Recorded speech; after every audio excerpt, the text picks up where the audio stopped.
Magandang buhay mga kabutingting, meron tayong gagawin dito na isang Vivo Y11. Ang problema nito, mga kabutingting, meron siyang horizontal line. Yan. Kapag inopen natin, pakikita ko sa inyo. Yeah. Ang problema niya mga kabutingting, ayan Kikita nyo yung mga guhit. May mga guhit-guhit siya. Malabo. Diba? Ayan. Shout out sa Clag Family. Ayan. Paring Alan, shoutout sa inyong mag-asawa, saka sa inyong mga anak. Sa kanila po ito.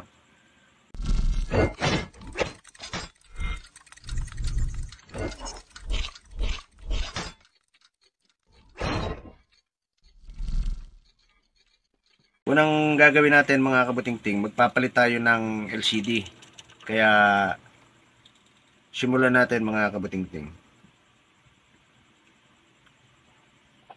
Unang gagawin natin, tanggalin natin yung kanyang SIM tray. Sapagkat magbabaklas tayo ng back cover. Ayan, tabi lang natin. Pangalawang gagawin natin, ito.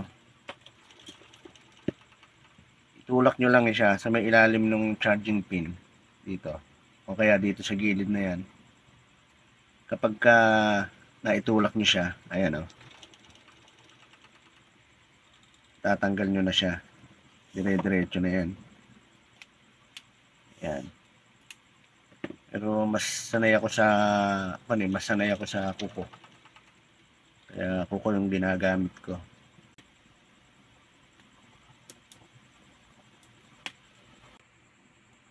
Ayan mga kabutingting, tanggalin natin. Ayan mga kabutingting, matatanggal na. Ngayon kapag natanggal nyo na ng ganyan, mayroon siyang fingerprint.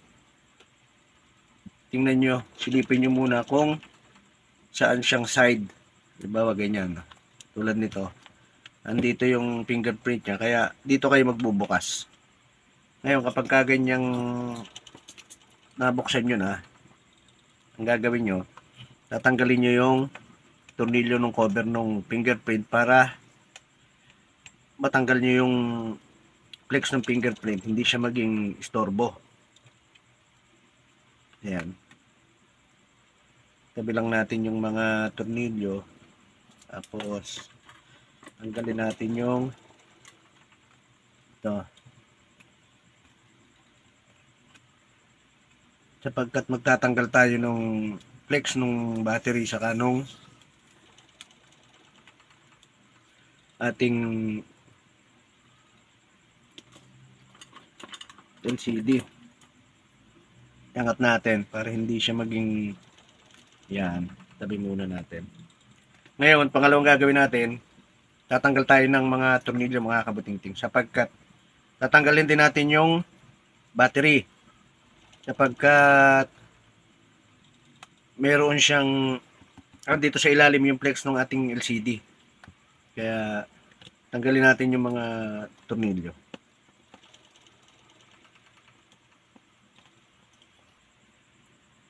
Ayan, tanggalin natin lahat ng mga tornilyo mga kabutingting para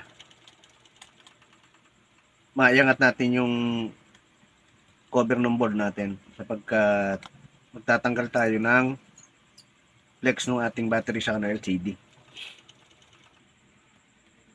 Kapag natanggal nyo na mga kabutingting yung mga tornilyo, itong papel na to iaangat nyo lang na ganun para matanggal natin yung cover. Ganyan. Ayan Ito yung sa battery, sa volume, iangat nyo na rin yan. Itong sa battery, unahin nyo. Sa LCD, yan. Tapos, itong battery, tatanggalin natin. Iangat nyo itong kulay green, kasama ng puti. Ayan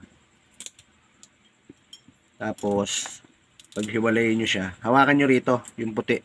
Dito sa may cover, dito sa may frame, ilahin nyo yung battery, itong green na to, ganyan. Ayan mga kabuting-ting, hilahin nyo lang siya, medyo may pwersa. Ayan o. Para matanggal natin. Ayan. Ngayon kapag ganyang medyo may kupi, i-flat nyo lang siya. Tapos nyo diinan ng dahan-dahan. Ayan. Para bumalik siya sa dati. Huwag nyo siyang pupukpukin mga kabuting-ting dahil sasabog siya. Ayan, ganyan lang. Ayan o, flat na siya ulit. Tabi natin. Ngayon, ito yung sa LCD. Iangat lang natin yung konti yung plastic na to. Yan. Pwede nyo siyang ilagay, i-tape muna pa ganyan. Ito yung sa LCD natin. Yan. Ngayon, ang pagtatanggal naman itong LCD, gagamit tayo ng hot air. Kung wala kayong hot air, blower sa buhok. Pwede yun mga kabuting-ting. Bali, initan nyo lang siya ng mga 10 seconds.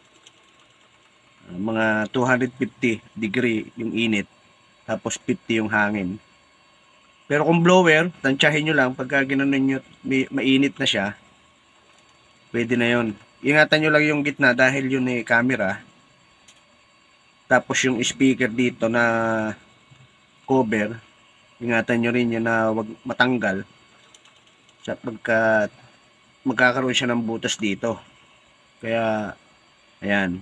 Kaya nainitan nyo na, nahawakan yung gano'n na at mainit na, blower yung gamit nyo, pwede nyo siyang baklasin. Gagamit naman tayo ngayon ng curve. Ayan. Ngayon mga kabuting-ting, dito kayo sa ibabaw. Ayan o, itulak nyo lang siya na ganyan.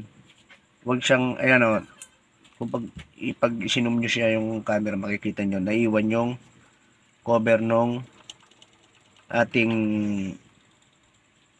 speaker. Ayan. Madali na siya pagka mga kabuting-ting, pagka nainitan. Ayan o. Madali na siyang tanggalin.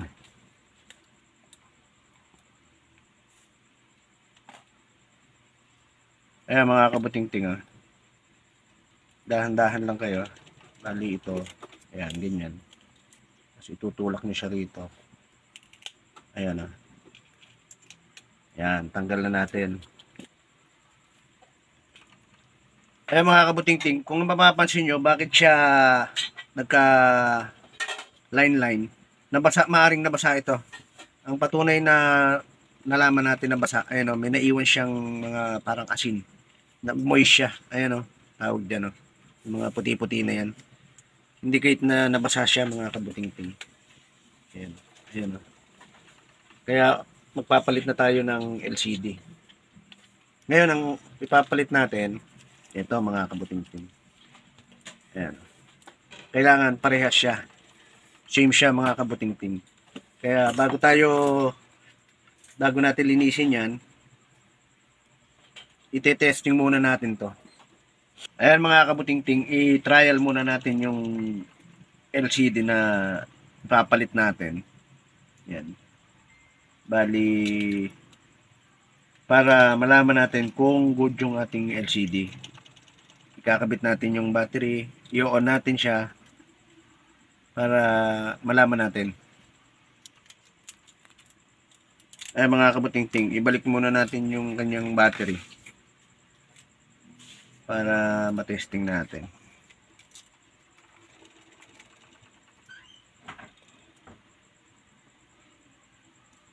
Ikabit natin yung flex niya, pati yung sa volume.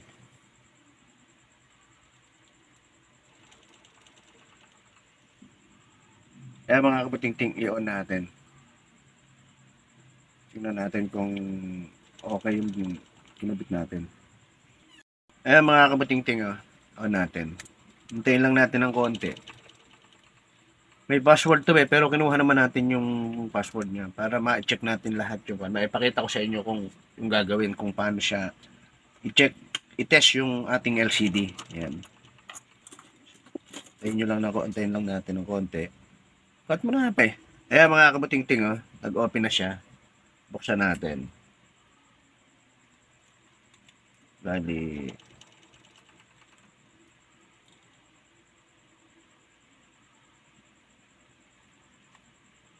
Ayan mga kabuting-ting, umokay na siya, di ba? Ngayon, kumuha kayo ng isang application, halimbawa, ito, i-kuha nyo siya. Ayan. Kapag ka gumagalaw na ganyan, ibig sabihin, gumagana siya. Di ba? Subukan nyo ng pataas. Ayan o. Pag naglumilipat-lipat yung mga application na ganyan, okay siya. Ayan o, balik natin. Kunin nyo halimbawa yung message. Ayan o. Di ba? Kapag ganyan, okay yung ating LCD. Ayan o. Camera. Ayan. Oh. Ayan yung front. Okay. Ibig sabihin, good yung ating LCD. Kaya ang gagawin natin, ipipix na natin siya mga kaputing-ting. Kaya i-off na natin. Ulit natin yung battery para malinis natin yung yan.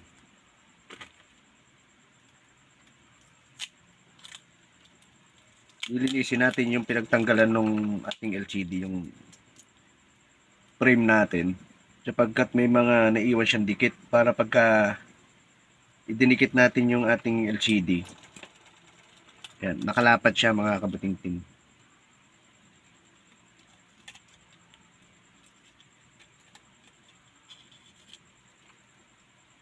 Ngayon, ang paglilinis dito mga kabuting-ting, ayan, pwede rin yung t-shirt gamitin nyo.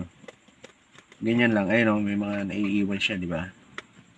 Mga dikit. Para pagka inilapat natin yung ating LCD mamaya, lapat na lapat siya. Ayan.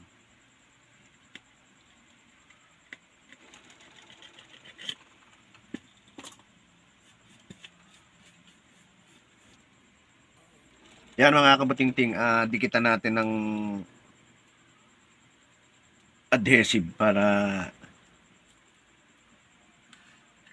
pag dinikit mga kabuting-ting hanggang dito, makikita nyo naman yung kanong ating cover ng mic, ay no, speaker. Ayan, pag ganyan lang siya, dire-diretso nyo lang na ikot para malagyan nyo ng buo, sapagkat pagka hindi nyo nalagyan ng buo, makikita yung backlight nya. Ayan. Yung mga susobra mamayang dikit, tatanggalin natin yan mga kaputing-ting sa pamamagitan ng lilinisin natin.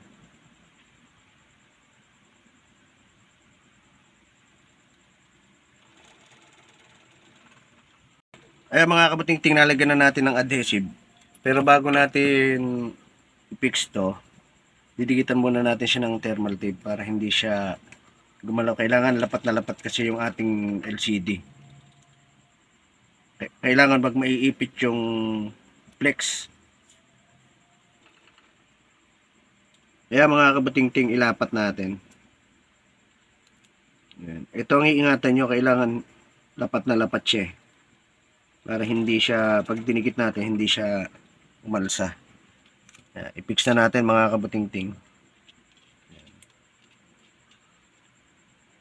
Ayan, paglalagay nito, ganyan. Tulak nyo muna siyang pataas. Ganyan. Tapos pababa. Para lumapat siya. Ayan. Para mailapat nyong mabuti. Ayan o. Ayan. Tulak nyo siyang ganyan. Para lapat na lapat siya. Ngayon, ipipix na natin siya. Yan, ikabit natin mga kabuting-ting. Sunod natin, iaayos yung ating battery. Yan. Balik natin itong cover na plastic. Yan. Tapos, itong kanyang battery. Ayan mga kabuting-ting, ikabit natin yung battery. Yan. Ikabit natin itong sa on and off volume. Yan. Tsaka yung battery. Yan, ikabit na natin mga kabuting-ting yung flex. I-check lang natin mabuti. Kailangan nakalapat yan. Tapos, ibabalik na natin yung ating board cover. Ayan. Tutunilyo na natin at lalagyan kasi natin siya ng clamp, mga kabutingting. Mga kabutingting, ikabit natin yung mga tornilyo para mai-fix na natin yung ating LCD.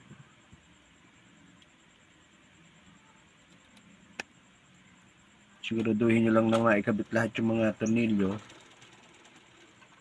para kasi importante yan. Lagi nyo siyang i-double check. Ikabit na natin mga kabutingting mga tornilyo. Bali, ito na lang yung ating fingerprint. Ayan. Bali, ganyan ang pagkakabit dyan. Flat nyo ng konti para hindi siya masyadong mahila. Ayan. Tapos nyo ikabit. Ngayon, kapag ka naikabit nyo, huwag nyo kakalimutan tong cover nya. Ayan o. Madali lang namang isuot yan kasi meron naman siyang guide. Tapos yung kanyang tornilyo. Ayan. Kabit natin. Tapos, iayos na natin to.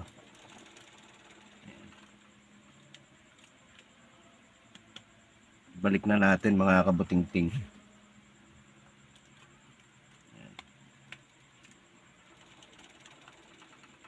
Pag lalapat niyan, maririnig nyo naman tutunog siya Ayan o. Pagka tumunog na gano'n, ibig sabihin, lumapat na siya.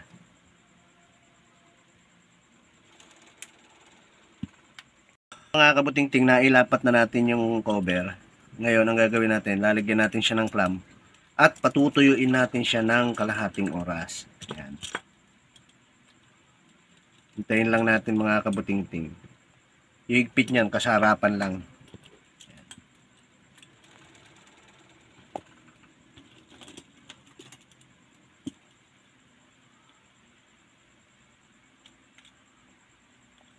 Higpit natin.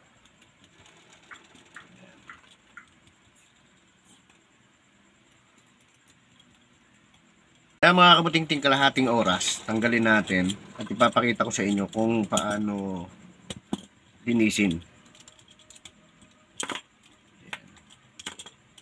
Itong gilid na yan, ang paglilinis sa mga kabutingting, kamay lang, ganyan. Yung mga sumobrang adhesive, ayan o, tatanggalin nyo. Ganyan lang. Ayan, pakikita ko sa inyo. Ayan o. Yung mga yan, dikit yan Parang rubber siya. Ayan o.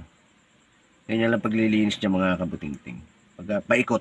Pag nalinis nyo na, kasi ito, pupunasan na lang natin yan. Ayan. Okay na siya. Ngayon, i-on natin para makita nyo na malinis na yung ating ginawa. Ay mga kabutingting, sumindi na. Okay na yung natin. Check lang natin ng konti.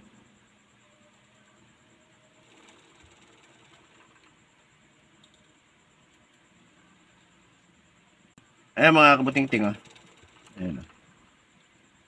Okay na yung ginawa natin. Ayan. Ayan siya. Magana siya ng maayos. Volume. Ayan o. Ayan o. Patay natin. Pas natin. Okay. Yan. Okay na mga kabutingting. Magagamit na nung may-ari.